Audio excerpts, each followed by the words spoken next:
Mazda celebrates rotary engines 50 years. If it's not a rotor, it's not a motor, or so the saying goes. While Mazda's rotary has gone the way of the dodo thanks to modern-day fuel efficiency regulations, it still has a global cult following 50 years on from its first application. Ditching conventional cylinders that pump up and down or side to side, the rotary was a drum shape that used an unconventional triangle-shaped piston that spun. Mazda's famed family of rotaries.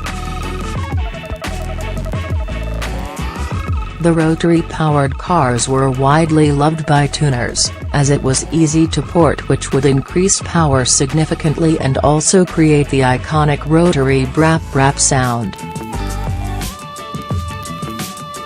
Mazda's rotary icons were also widely used in motorsport, with the RX-7 often seen screaming around Mount Panorama. Here are some of the highlights of Mazda's use of the rotary engine. The rotary motor. The Cosmo Sport 110S was ground zero for Mazda's future affinity for the high-revving rotary engine. Launching in 1967, the Cosmo became a cult classic thanks to its, at the time, unique high-revving engine that spun up to a heady 7,000 revolutions per minute, which was far more than other small four-cylinder sports cars could muster. The Cosmo 110S. Its 982cc twin-rotor engine produced only 82 kilowatts, not bad for a car weighing under 1,000 kilograms, and drove the rear wheels through a 4-speed manual transmission. The Cosmo also sported eye-catching looks with inspiration for the sports car taken from the Jaguar E-Type and fabled Pininfarina-styled Ferraris of the time. The Japanese brand's 1970s coupe was the little brother to the bigger Mazda RX-2, weighing in at less than 1 ton. Its classic 1970s coupe styling with its big taillights and blocky front styling gave it a muscular presence on the road. And while all rotary engines spun at an insane rate to produce its power and minimal torque across the band, the rotary was fun to drive. The Mazda Roadpacer was one of the more forgettable rotary-powered cars. Mazda wanted a competitor in the mid-size segment during the 1970s, and surprisingly they went to Holden to source the HJ Premier and slap in a rotary engine, creating a weird mash-up. Unfortunately for Mazda, the HJ Premier weighed in excess of 1,500 kilograms. And even though it was fitted with the bigger 13B engine that produced 100 kilowatts and 138 Newton-meters, its relative lack of torque made it a fairly ponderous proposition. It was also rumored to drink up to 26 liters/100 kilometers. The successor to the RX-3, the Mazda RX-7 might be one of the most recognizable rotary-powered Mazdas of all time. A two-door coupe that used classic late 70s and 1980s style thanks to its pop-up headlights and slim long bonnet. The classic of the bunch was the first generation that was split into 3 different series built between 1978 and 1985.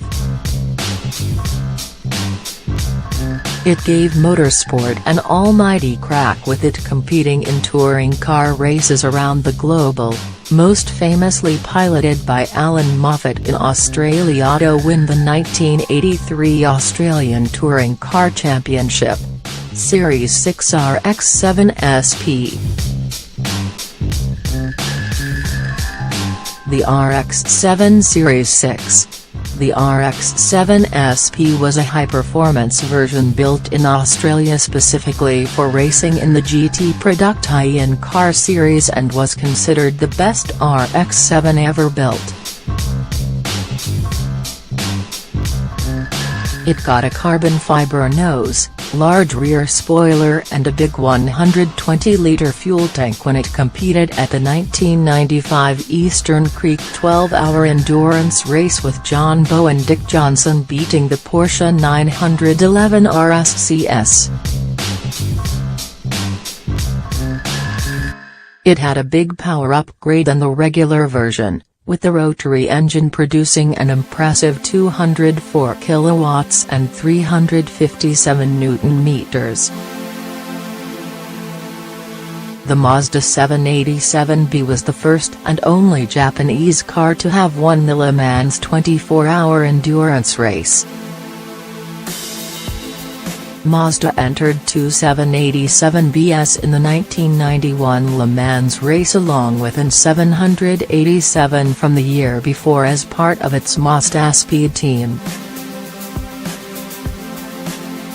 All three cars finished the race, which is a feat unto itself, placing first, sixth and eighth, defeating cars from larger, more established manufacturers like Porsche and Jaguar and future giants of motor racing like Michael Schumacher. The Mazda RX-8 was primed to cash in on the memory of the vaunted RX-7, but in most cases it failed to do so. Its unconventional styling left previous RX-7 owners wanting, and the rotary was starting to feel dated without a turbocharger to give it more power and increase fuel efficiency. Unfortunately as well, the auto version was detuned from 177 kilowatts in manual guise to a rather paltry 141 kW. Potential buyers wanted more from a $50,000 plus sports car in the noughties. But the RX-8 did have something going for it.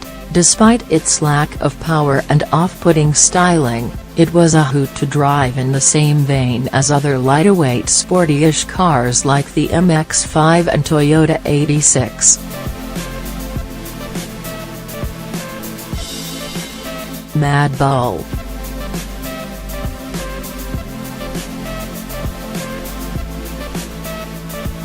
Mike Whittett's drifting Mazda creation.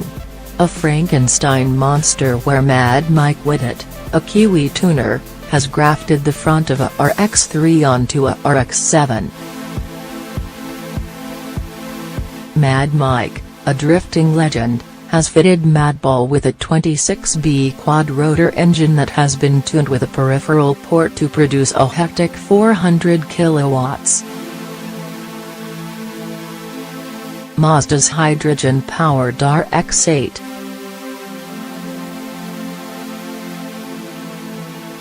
Okay, so Mazda may have been clutching at straws here, but it did have plans to build a hydrogen-powered RX-8 to help bring its rotary engine into the 21st century and managed to actually produce a limited number.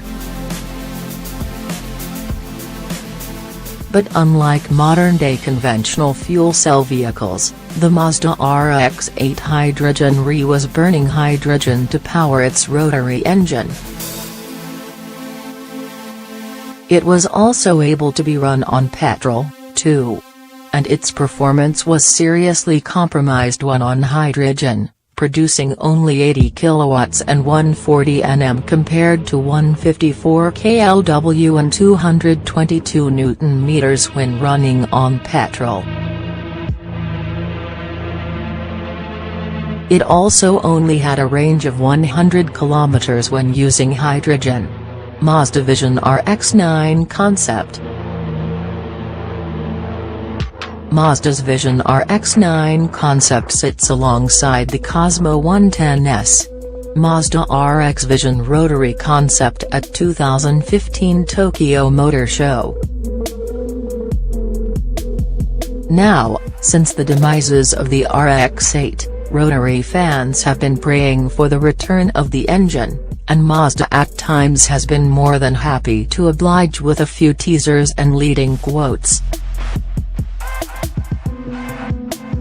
The most recent example is the Mazda RX-9, which was previewed by the Mazda RX Vision concept from 2015.